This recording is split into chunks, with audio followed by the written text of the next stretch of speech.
12,000 ticket എടുത്ത് visa പോലും വേണ്ടാതെ affordable ആയി പോകാൻ പറ്റിയ ഒരു പ്ലേസ് ആണ് വിയറ്റ്നാമിലെ ഫുക്കോക്ക് ഐലൻഡ്. ഫ്രണ്ട്സ് ആയിട്ടും ഫാമിലി ആയിട്ടും വെക്കേഷൻ സ്പെൻഡ് ചെയ്യാൻ പറ്റിയ ഒരു പെർഫെക്റ്റ് സ്പോട്ട്. എങ്ങനെ ഇവിടെ ബഡ്ജറ്റായി ട്രാവൽ ചെയ്യാം എന്നതിനെ കുറിച്ചുള്ള ഒരു ഐറ്റിനറി ആണ് ഇന്നത്തെ വീഡിയോ. കുറച്ച് നേരത്തെ ടിക്കറ്റ് ബുക്ക് ചെയ്യുകയാണെങ്കിൽ വൺ സൈഡ് 10,000 12,000 ഫ്ലൈറ്റ് കിട്ടും. 4 days 3 nights എക്സ്പ്ലോർ ചെയ്യാനായിരുന്നു നമ്മുടെ പ്ലാൻ. അതുകൊണ്ട് തന്നെ 2 days സ്റ്റോറീസിന്റെ 30 to 500 പാക്കേജ് ആണ് എടുത്തത്. പാക്കേജ് എടുത്താലുള്ള ഗുണം എന്താണെന്ന് വെച്ചാൽ പിന്നെ ഒരു ടെൻഷനും വേണ്ട. പീസ്ഫുൾ ആയിട്ട് ഫുക്കോക്ക് ഐലൻഡ് എക്സ്പ്ലോർ ചെയ്യാം. Hotel entry tickets, breakfast, lunch, transportation എല്ലാം ഇതിൽ ഇൻക്ലൂഡഡ് ആയിരിക്കും. എയർപോർട്ട് ഇറങ്ങിയപ്പോൾ തന്നെ 2 days സ്റ്റോറീസിന്റെ ടീം നമ്മളെ വെൽക്കം ചെയ്തു. ക്യാബ് അറേഞ്ച് ചെയ്തിട്ടുണ്ടായി. നേരെ നമ്മളെ ഹോട്ടലിൽ ഡ്രോപ്പ് ചെയ്തു. ബീച്ച് സൈഡ് ആയിട്ടുള്ള ഒരു കിഡിലൻ പ്രോപ്പർട്ടി ആയിരുന്നു. ഇനി അങ്ങോട്ടുള്ള 3 nights ഇവിടെയാണ് നമ്മൾ സ്പെൻഡ് ചെയ്യുന്നത്. ഇതുപോലൊരു പ്രോപ്പർട്ടി 3 nights സ്റ്റേ ചെയ്യാൻ നമ്മുടെ നാട്ടിലാണെങ്കിൽ 30 to 40K എന്താണേലും കൊടുക്കേണ്ടി വന്നേനെ. കുറച്ചു നേരം റെസ്റ്റ് എടുത്തിട്ട് ക്യാബ് ഡ്രൈവർ നമ്മളെ കൊണ്ടുപോയത് വെനീസ് വാട്ടർ ടാക്സി പോയിന്റിലേക്കാണ്. Tickets already 2 days stories provide ചെയ്തുകൊണ്ട് തന്നെ ക്യൂ നിൽക്കേണ്ട ആവശ്യം വന്നില്ല. ബ്യൂട്ടിഫുൾ എക്സ്പീരിയൻസ് ആയിരുന്നു ബോട്ട് ടാക്സി. ഫേമസ് ആയിട്ടുള്ള Vietnamese coffee and coconut ice cream ഒക്കെ ട്രൈ ചെയ്തു.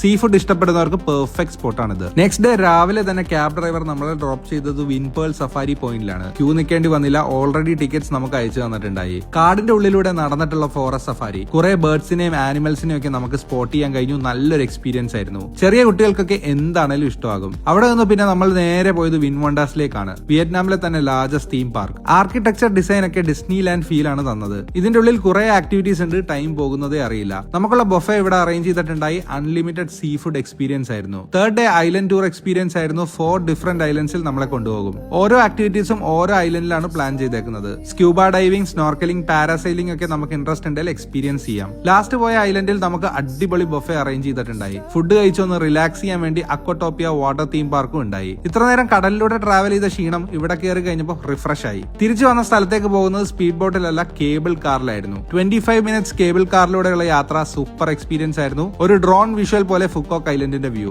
വേറെ ലെവൽ ഫീൽ ആയിരുന്നു. ഈവനിംഗ് തന്നെ നമ്മൾ കിസ് ബ്രിഡ്ജ് ഷോ അറ്റൻഡ് ചെയ്തു. നല്ല വൈബായിരുന്നു. തിരിച്ച് ക്യാബിൽ നമ്മുടെ സ്റ്റേ പിടിച്ചു. നെക്സ്റ്റ് ഡേ കൊച്ചിയിലേക്ക് മോർണിംഗ് ഫ്ലൈറ്റ്. എയർപോർട്ട് ഡ്രോപ്പും പാക്കേജിൽ ഇൻക്ലൂഡഡ് ആയിരുന്നു. ഫുക്കോക്ക് ഐലൻഡ് ട്രിപ്പ് അടിപൊളി എക്സ്പീരിയൻസ് ആയിരുന്നു. ബഡ്ജറ്റ് ആയിട്ട് ട്രാവൽ ചെയ്യാൻ you can contact 2 days stories. Contact number താഴെ കൊടുത്തേക്കാം.